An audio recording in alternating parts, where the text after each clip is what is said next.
तुमचा सन्माननीय व्यासपीठावर विराजित असलेले ज्युनियर कॉलेज विभाग प्रमुख, आजच्या कार्यक्रमाचे अध्यक्ष सन्माननीय देशमुख सर, माझे सहकारी बांधव, कॉलेजचे सर्व प्राध्यापक वर्ग, विद्यार्थी मित्रांनो,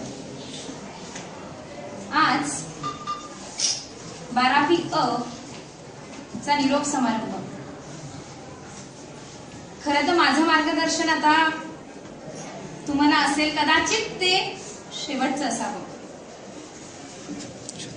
वर्षभर रागावणे, चिडणे आणि त्याचबरोबर शिकवणे या क्रिया मी केलेल्या आहेत। तुमच्यासाठी माझ्या मनात असलेल्या भावना आज थोड्याशा मी मांडणार आहे। तसं बऱ्याच प्राध्यापकांनी तुम्हाला मार्गदर्शन दिलेलं आहे।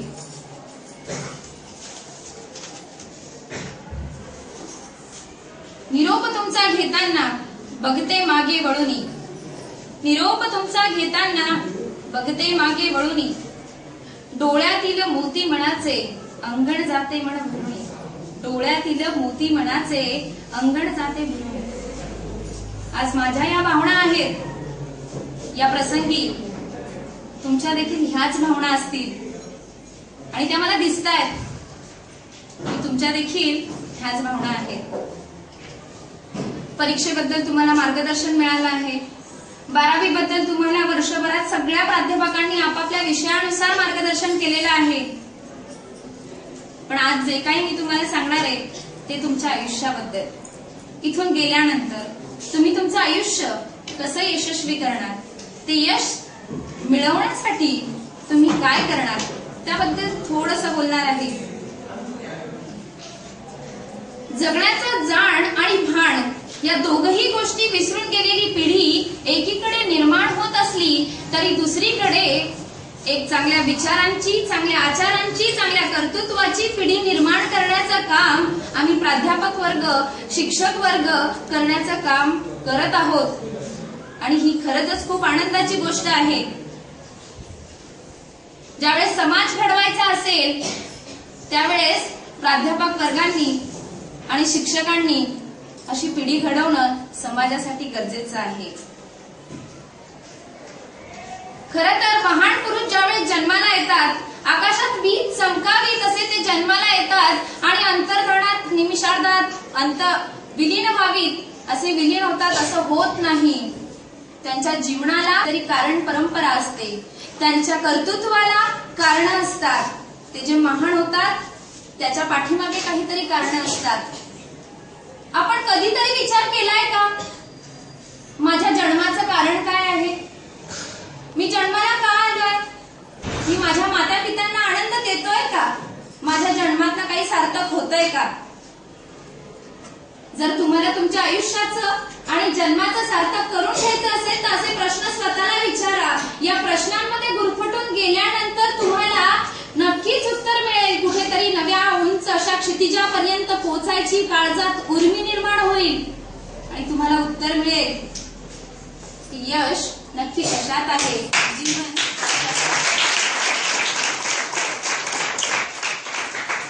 तुमचे विचार बदला। यश मिळवायचं असेल तर स्वतःवर विश्वास ठेवा।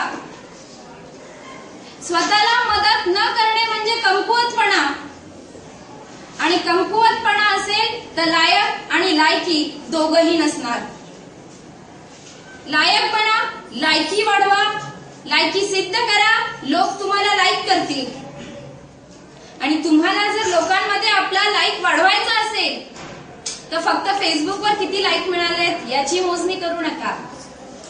फेसबुक मधलं जीवन तसं म्हटलं तर बऱ्यापैकी खोटच असतं। खऱ्या वास्तव जीवनात सगळ्यात महत्वाचं आहे की आपण सगळ्या आपल्या अवतीभोवतीच्या लोकांमध्ये कसे प्रसिद्ध होऊ, कसे यशस्वी होऊ। त्यासाठी महत्वाची गोष्ट सांगते, आयुष्यात जर महत्वाचे असतील तर ती आहे वेळ। भाषेच्या मराठीच्या प्रश्नपत्रिकेत व्याकरणाचा प्रश्न असतो, काळ बदला। व्याकरणाच्या साह्याने तुम्ही काळ बदलतात, पण वास्तवातला काळ बदलता येत नाही। तो गोठवता येत नाही, तो साठवता येत नाही, घड्याळाचे काटे काढून तो थांबवता येत नाही, तो फक्त धावत असतो. तेव्हा प्रत्येक क्षणाचा, प्रत्येक वेळेचा उपयोग करा. प्रत्येक व्यक्तीकडनं, प्रत्येक क्षणाकडनं काहीतरी शिका आणि स्वतःमध्ये सुधार घडवून आणा. तेच खरं शिक्षण आहे. त्यानंतर मी बोलेल की आयुष्यातली संधी. आयुष्यात संधी कधी येतात? बरेच जण, बरेच विद्यार्थी, बरेच शिक्षक, बरेच समाजातले महान लोक संधीची वाट बघत बसतात. मग ही संधी कधी येईल, कधी मिळेल याची वाट बघत असतात. खरं तर संधी कधीच येत नाही. आहे तो क्षण एक संधी असतो. आहे ती परिस्थिती संधी असते. आहे ती समस्या संधी असते. तर तो कसा? जितकी मोठी समस्या तितकी ती समस्या सॉल्व्ह करण्यासाठी आपण जे काही प्रयत्न करतो तेवढी मोठी संधी निर्माण करत असतो आपल्या यशस्वी बनण्यासाठी. आणि प्रत्येक क्षणाचा विचार करा. म्हणजे फॉर एक्झाम्पल तुम्हाला उदाहरण देईल मी की आयुष्यात जर तुम्ही गरीब असाल तर त्यावेळेस आपण म्हणतो की आम्ही गरीब आहोत, कदाचित आम्हाला यशस्वी बनता येणार नाही, कदाचित आम्हाला श्रीमंत बनता येणार नाही. गरीब असणं ही श्रीमंत होण्याची सगळ्यात मोठी संधी असते. आणि तसंच तुम्ही आहे त्या परिस्थितीमध्ये, आहे त्या ज्ञानामध्ये भर घालून, आहे त्या परिस्थितीमध्ये यशस्वी कसे व्हाल याचा विचार करा. यासाठी उदाहरण देऊ इच्छिते की पाश्चात्य रूपक कथेमधील एक उदाहरण आहे. एका बेडकाला थंड पाण्याच्या टोपात काढून गरम पाण्याच्या टोपात टाकली. तो बेडूक चटकन जोरात उडी मारून गरम पाण्याच्या टोपात बाहेर पडला. तसंच त्या बेडकाला गार पाण्यात ठेवून हळूहळू उष्णता द्यायला सुरुवात केली. आणि उष्णता देत असताना त्या गरम पाण्यामध्ये मिळेल तशा परिस्थितीत तो सामावून घेण्याचा प्रयत्न. त्यावेळेस त्याला उडी मारण्याची इच्छा होती, परंतु तो उडी मारू शकला नाही, कारण त्याने ते गरम पाणी सोसण्यामध्ये आपली शक्ती वाया घातली होती. तशी आपल्या आयुष्यामधली शक्ती नको त्या ठिकाणी वाया घालवत बसू नका. संधी मिळेल का त्याची वाट बघत बसू नका. जे तुम्हाला आवडतं ते शिक्षण घ्या. जे काम तुम्हाला आवडतं ते शिक्षण घ्या, तो व्यवसाय करा. तर आयुष्यात तुम्हाला चांगल्या प्रकारे यश मिळेल. आपल्या कामावर, आपल्या शिक्षणावर, आपल्या अभ्यासावर विश्वास ठेवा. सगळ्यात महत्वाची गोष्ट सांगते, ना यावर ना त्यावर. You will get all power जेव्हा विश्वास ठेवा स्वतःवर.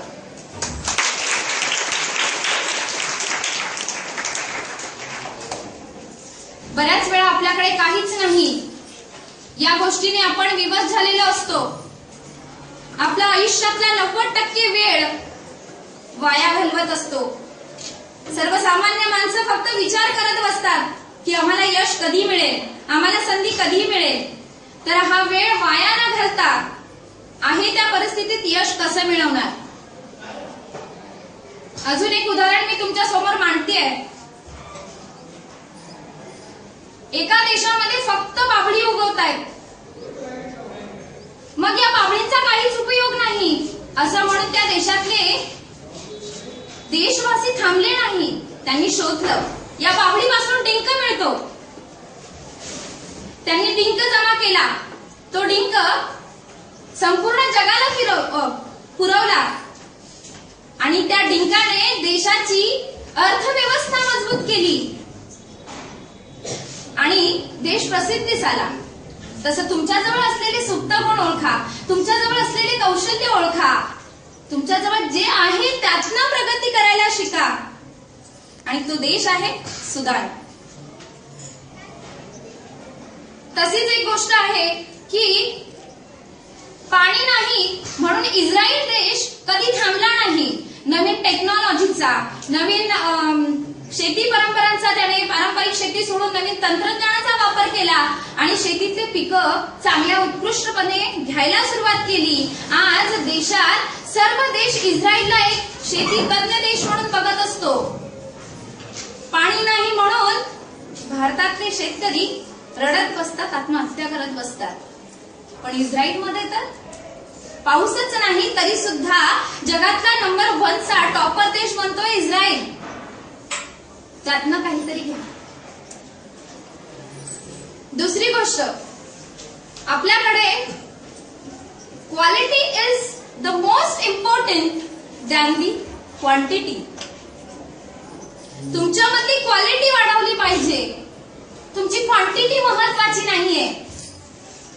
तुम्ही तुमचा दर्जा किती उंचावताय ते महत्वाचं आहे.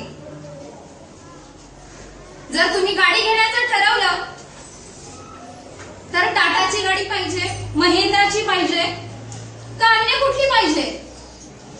त्यावेळेस तुमच्याकडे उत्तर मिळतं टोयोटाची पाहिजे, सुझुकी पाहिजे, यामा पाहिजे. का? इंडियन कंपन्यांच्या गाड्या नको? जपानीज गाड्या का पाहिजे? कारण जपानने निर्माण केलेल्या गाड्यांमध्ये तेवढा दर्जा आहे. आज जगातले 40% गाड्या जपानने बनवलेल्या आहेत आणि जगभरात त्या प्रसिद्ध आहेत. म्हणजे क्वालिटी महत्वाची आहे, क्वांटिटी नाही. आपण भारतीय म्हणतो आमच्याकडे काय आहे? क्वांटिटी आहे. आमच्याकडे काय आहे? पब्लिक आहे. अरे या क्वांटिटीची आणि पब्लिकची गरज नाहीये. या पब्लिक मध्ये, या क्वांटिटी मध्ये क्वालिटी काय आहे ते महत्वाचं आहे. शिवाजी महाराजांकडे थोडे होते ते मावळे होते. मुघलांकडे जे होते ते कावळे आणि बगळे होते.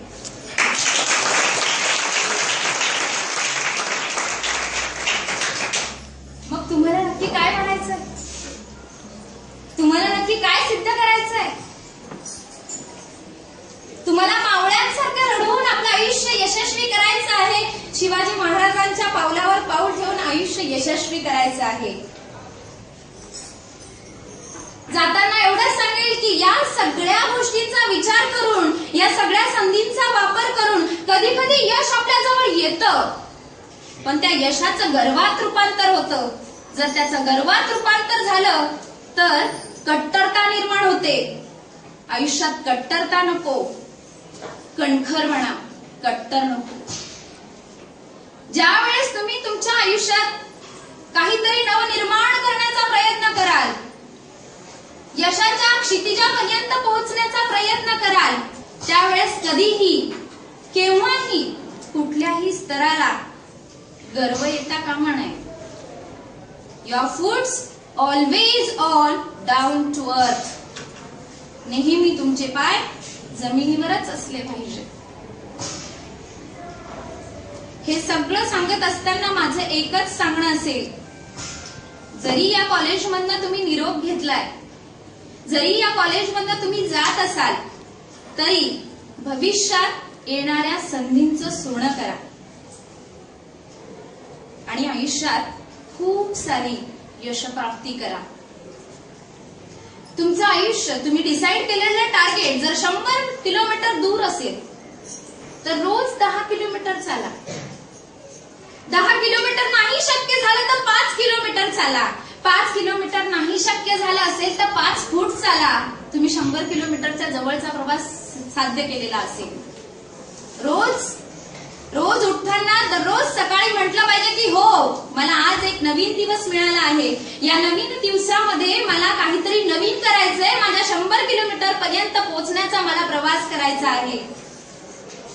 जरी 12वीच्या परीक्षेमध्ये तुमचे दिवस कमी राहिलेले असतील तरी या कमी दिवसात सुद्धा तुम्ही पाहिजे ते यश साध्य करू शकतात. मी बोललेली आहे की तुम्हाला मी वर्गातही सांगितलेलं आहे की या प्राध्यापकांनी, या मंचावर असलेल्या सगळ्या लोकांनी तुम्हाला वर्षभर मार्गदर्शन केलेलं आहे. प्रत्येकाच्या मनात प्रेरणांच्या ठिणग्या टाकण्याचा प्रयत्न केलेला आहे. पण या ठिणग्या ज्या मनांवर पडणार आहे ते मन ज्वालाग्रही पाहिजे. ते मन जर बर्फासारखं शांत असेल तर त्या ठिणग्या शांत होतील. ते मन ज्वालाग्रही असेल तर त्याचं ज्वालेत रूपांतर होईल. तुम्हाला तुमचं मन शांत ठेवायचंय बर्फासारखं की आगीसारखं ज्वालाग्रही ठेवायचंय?